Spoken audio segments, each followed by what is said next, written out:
A shepherd boy throws a rock into a dark opening in a cliff face above the Dead Sea. It is 1947. The boy is a young Bedouin, out near a stretch of cliffs close to a ruin called Qumran. He is just bored in the heat. He hears something break, not a thud, a crack, the sound of old clay giving way somewhere deep in the rock. He does not climb in that day. He is too unnerved by the sound alone in the fading light. But he comes back. Eventually, he and his cousins pull something out of that cave. It is wrapped in cracked linen and hidden inside sealed clay jars. These items will end up in laboratories and glass display cases across the globe. Scholars will argue about these discoveries for the rest of the century. We will come back to that cave, so hold that thought. Right now, you need to meet the man whose words were sitting inside those ancient jars. His words sat inside those jars for 2,000 years before anyone in the modern world ever read them. His name is Isaiah, the son of Amoz. He was a prophet in the kingdom of Judah, writing centuries before Jesus.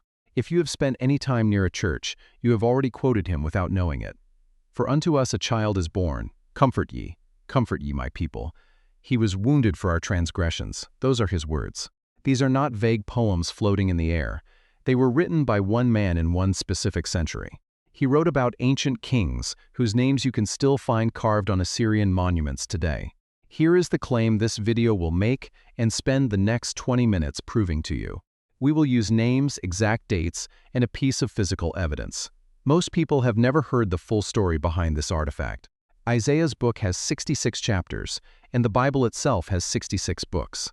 That is not a coincidence anyone planned on purpose. But watch what happens when you walk through the book of Isaiah from beginning to end. You will find judgment, and you will find a suffering figure who takes on pain that is not his own. You will find a promise of a world remade. In miniature, you are watching the entire arc of Scripture play out in advance. This is not a story about ancient politics in a kingdom that fell apart centuries ago. This is not a story about a long list of warnings against nations whose names you will forget by tomorrow. This is not a book you skim past on your way to the Psalms, because the chapters look long and the names look hard to pronounce. This is the book that scholars call the Bible inside the Bible. By the time you get back to that cave above the Dead Sea with me, you will understand exactly why that boy's broken jar changed how an entire generation argued about whether prophecy is real. You are not going to look at the book of Isaiah the same way again. Stay with me. To understand Isaiah, you have to understand the year his ministry begins, and that year is marked by a death. King Uzziah had ruled Judah for over 50 years.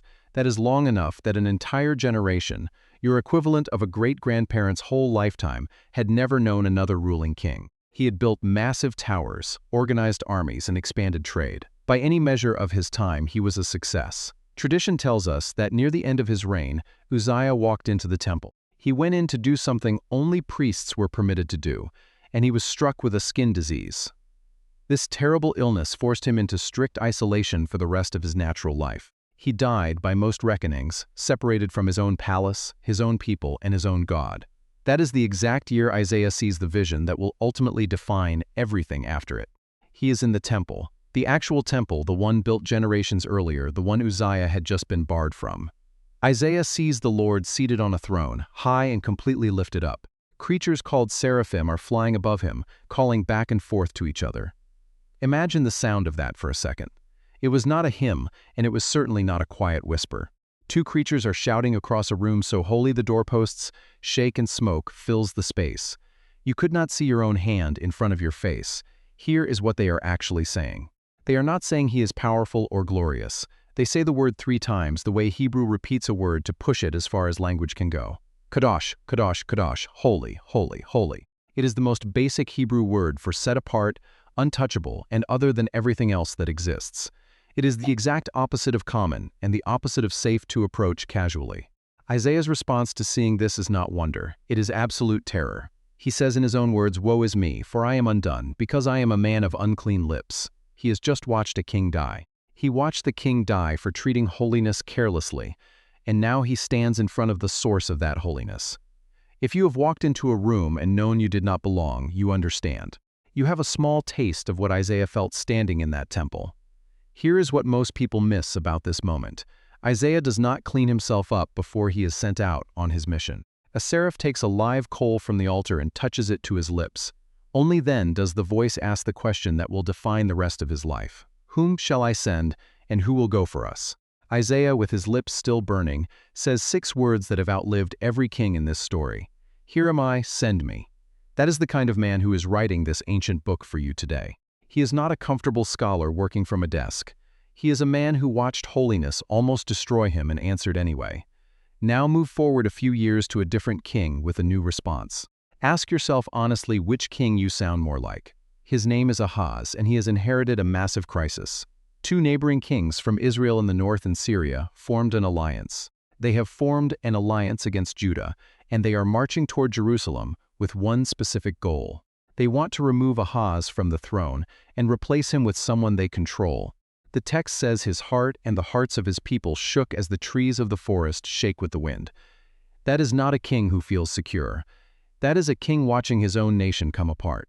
He is picturing what an invading army does to a city, to families, and to children who have done nothing wrong. You can probably picture it too if you let yourself. Isaiah comes to him with an offer. This offer sounds almost too generous. Ask God for a sign, any sign at all.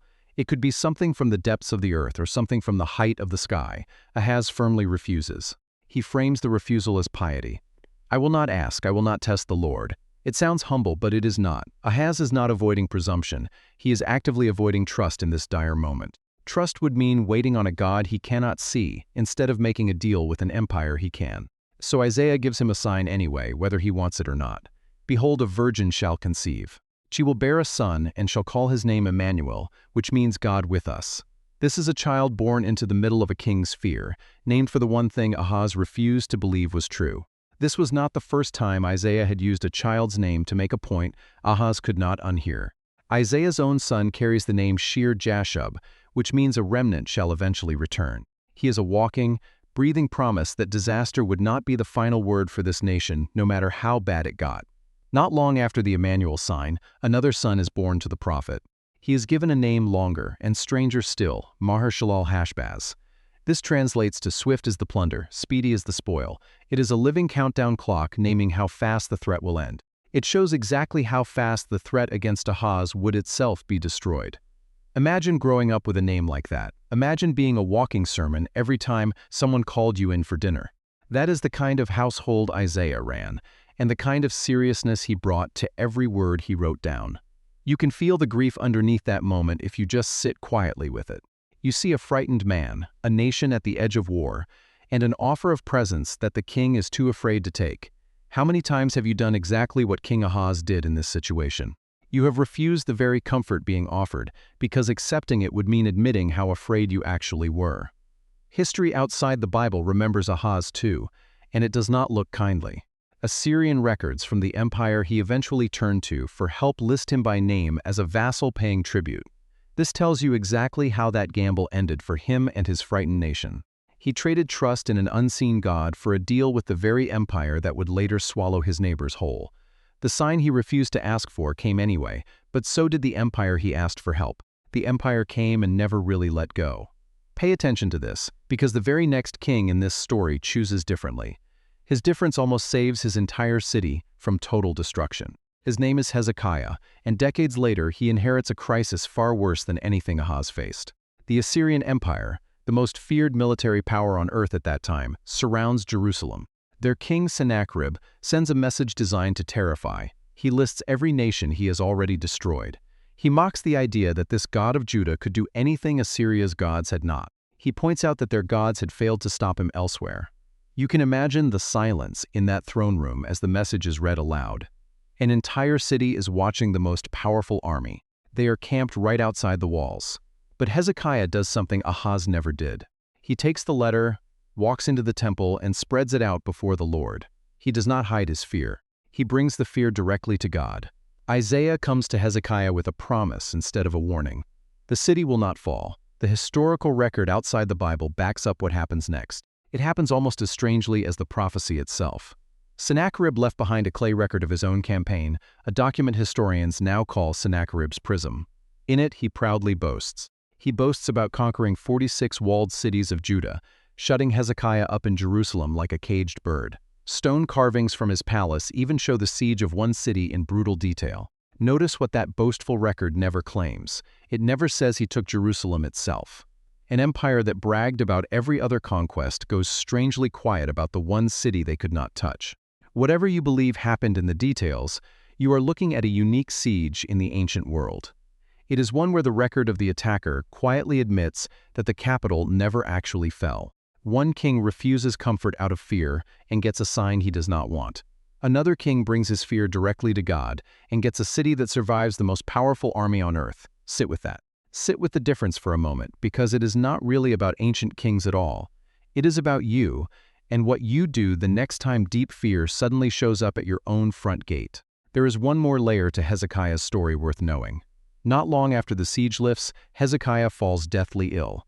Isaiah tells him bluntly to put his affairs in order because he will die. Hezekiah does exactly what he did with Sennacherib's letter. He turns his face to the wall and prays, weeping, asking for more time. Isaiah comes back with a completely different word this time. He brings a sign attached to it, stranger than almost anything else in the book. The shadow on a particular set of stairs, marking the hours of the day the way a sundial would, moves backward. It moves backward 10 full steps. You can read that as poetry if you want, or exactly what the text claims it is.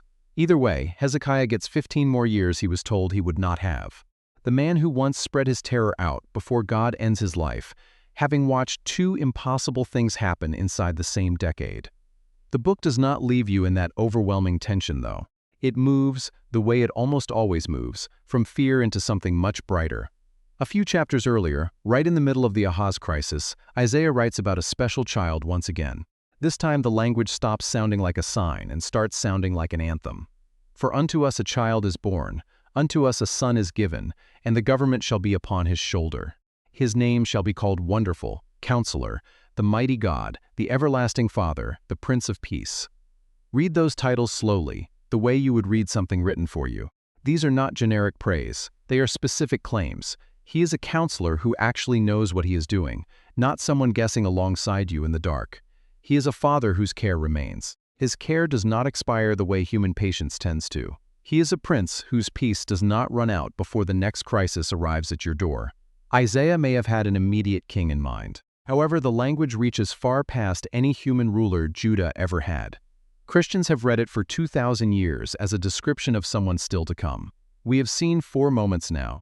A king dies for treating holiness lightly. Another refuses comfort out of fear. A third brings his fear to God and watches an empire fail, and there is a promise that comfort is coming anyway. These are 4 very different men.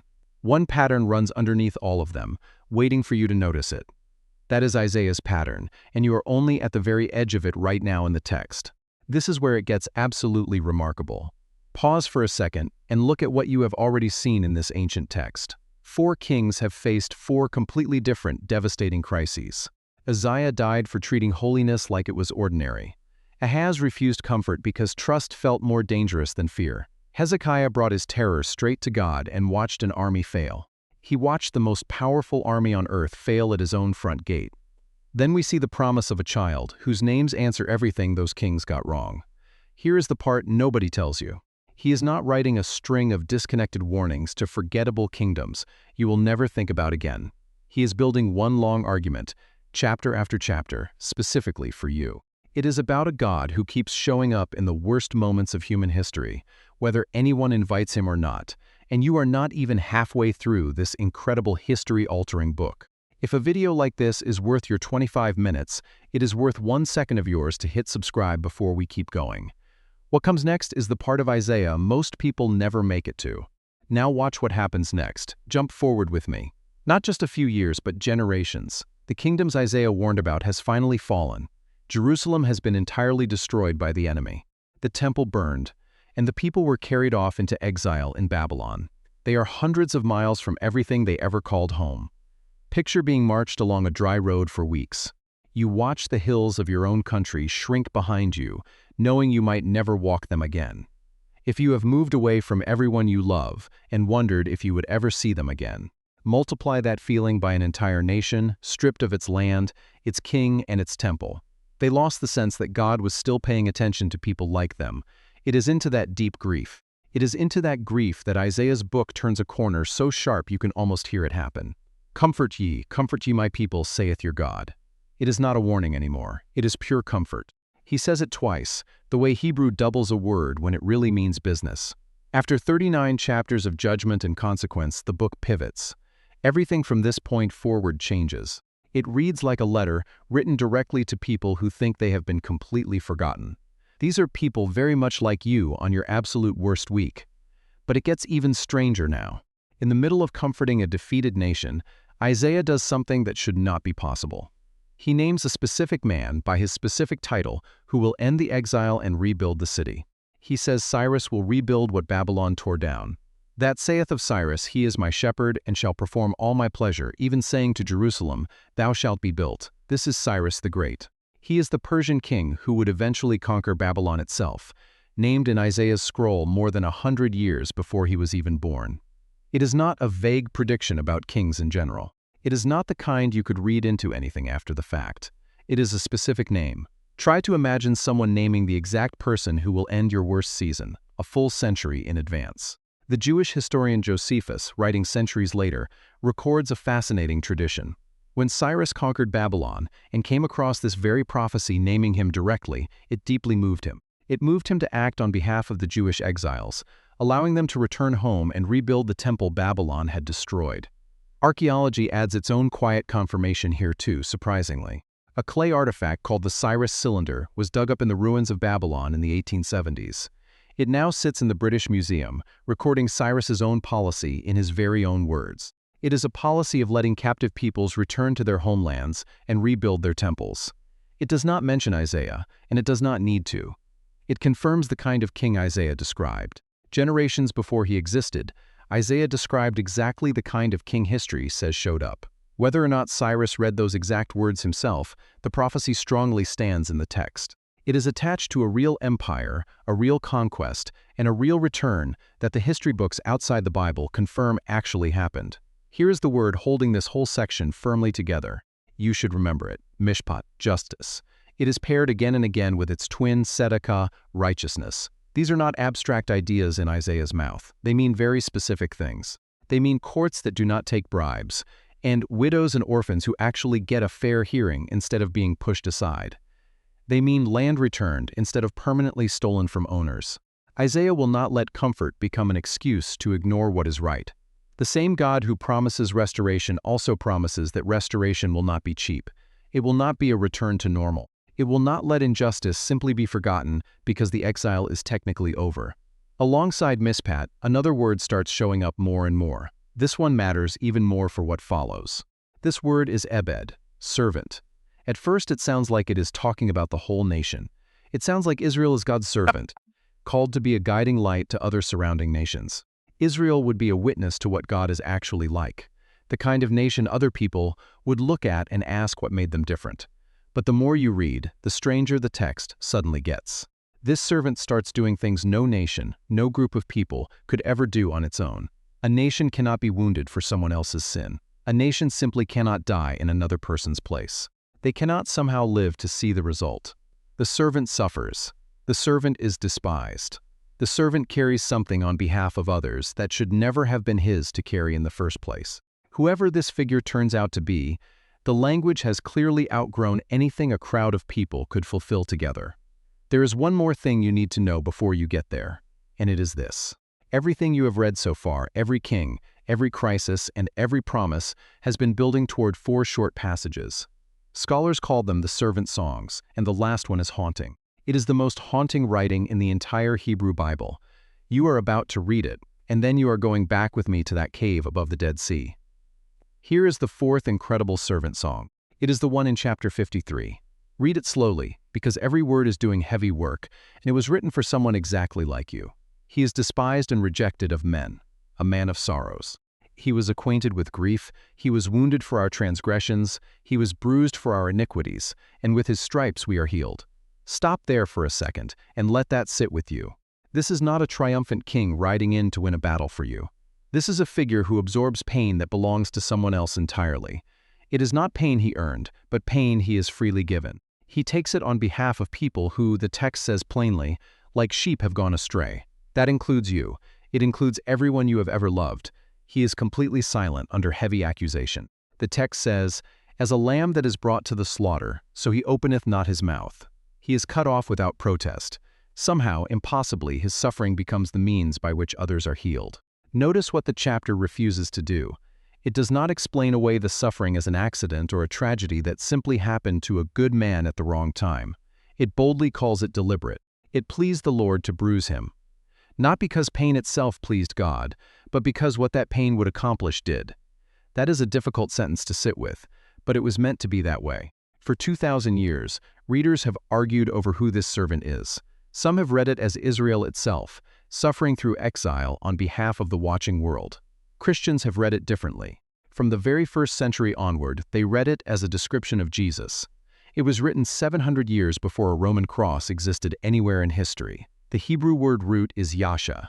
Yasha is at the root of Isaiah's own name, and it means salvation. It means the Lord saves.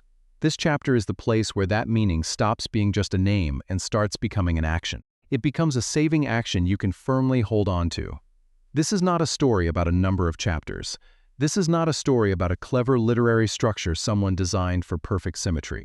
This is a story about a massive wound.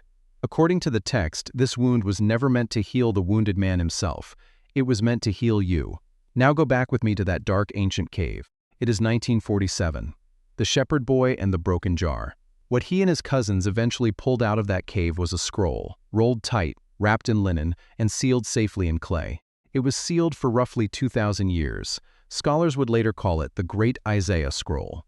It is over 20 feet of stitched leather, covered in 54 beautiful columns of Hebrew text. When they finally unrolled it under careful light, they were not just looking at an old document. They were looking at a magnificent test. If Isaiah's prophecies had been written after the fact, if prophecies about a suffering servant, Cyrus, and comfort after judgment were edited later, the manuscript evidence would show it clearly. You would expect to see late additions and smoothed seams. There would be differences between an early version and a later one that someone could point to and say it was added afterward. Instead, experts laid out the Great Isaiah Scroll for close examination. It was dated to around the 2nd century before Christ. They laid it beside the Hebrew Bible already in everyday use, copied more than 1,000 years later. The two texts matched incredibly well. They matched almost word for word. It had the same servant, the same wounds, and the same name, Cyrus, sitting in the same place it had always been. It is a scroll significantly older than Jesus. It contains a chapter Christians had been reading as a description of Jesus for centuries. There is nothing in the manuscript to suggest it had been altered to fit him after the fact. You can disagree. You can disagree about what that means for your own beliefs, but you cannot say the words were added later. The jar in that cave had been sealed for too long for that argument to ever survive contact. It cannot survive contact with the evidence. It is worth knowing how close this scroll came to being lost entirely. The boy and his cousins did not truly understand what they had miraculously found. By most accounts of those early months, the scrolls were carried around in a bag and handled carelessly. They were eventually sold to a cobbler and antiques dealer in Bethlehem for a few dollars. He sold pieces of the collection to scholars and clergy who finally recognized what they were holding. A discovery that would reshape an entire field of study almost ended up as scrap leather. It almost ended up as scrap leather in someone's market stall. You could read that as a simple accident of history. Given everything else in this remarkable story, it might be worth wondering. You might wonder if it was not an accident at all. Here is the bridge that should make this land for you. Picture the careful men who first untied that scroll in the year 1947. Their hands were careful, the light was low, and they were unsure if 2,000 years of fragile parchment would survive being unrolled. That is not so different from what it feels like for you. It is like when you finally open up about your own deepest wound to someone you trust. You are terrified of what might crumble the moment it is exposed, only to find it has not been ruined by time. What was sealed away has not been ruined by time at all. It has been waiting, intact, for you to finally read it. That is exactly what this ancient book has been doing for 27 centuries. It has been waiting to be read by someone who needed exactly what it says. Waiting, maybe, for you. So here is what 25 minutes inside one prophet's book has actually shown you today. Take this with you as the first thing. Isaiah's 66 chapters move the same way the whole Bible moves. Judgment comes first, because absolute holiness will not pretend that sin is harmless. A suffering servant is in the middle, because comfort in this book is never cheap. Restoration comes at the end, bringing a new heavens and a new earth, where a wolf will lie down with a lamb. Weeping is no longer something children grow up expecting, because the story does not stop at the wound. 66 chapters and 66 books. You do not need to believe that is more than coincidence. You do not need to believe it is more than coincidence to notice that the shape perfectly repeats. Take this with you as the second thing. The prophecy you are most tempted to doubt is often the oldest. It is often the one with the oldest paper trail. Cyrus was named before he was born. A servant was wounded before a Roman cross ever stood in Jerusalem. It was sealed in a jar in a cave for a long time. It sat for 2,000 years before anyone alive today could have touched the words to change them. It is easy to assume ancient texts got edited quietly somewhere along the way by later believers. You might think it was smoothed out to fit whatever later believers wanted them to say. The Great Isaiah Scroll removes that excuse from the table. Skepticism is freely allowed to ask hard questions. It is not allowed to pretend the manuscript evidence does not exist. And take this with you as the third thing, and let it actually land. The same voice that asked, "Whom shall I send, and who will go?" The same voice Isaiah answered with burned lips and 6 trembling words has not gone quiet in the centuries since. It is not trapped in a scroll in a museum case behind glass. It is not finished asking. You do not need a vision of seraphim and smoke to hear it clearly.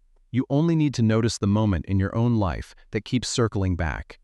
It is the big question you keep constantly avoiding.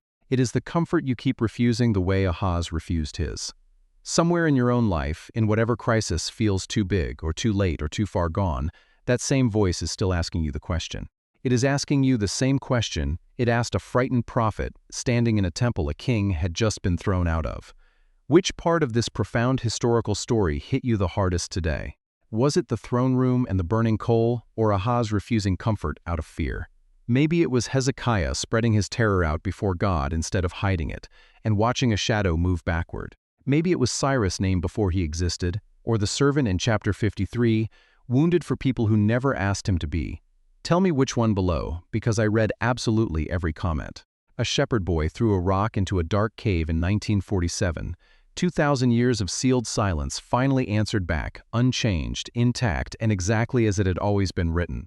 It answered back as if it had been waiting the whole time for someone to finally check. Isaiah's book has been waiting a great deal longer than that. It was waiting long before the boy was even born. It was waiting before the jar was sealed, before the man who first dictated these words ever picked up a pen. The only question left is whether you are willing to let it speak to you like it spoke to him.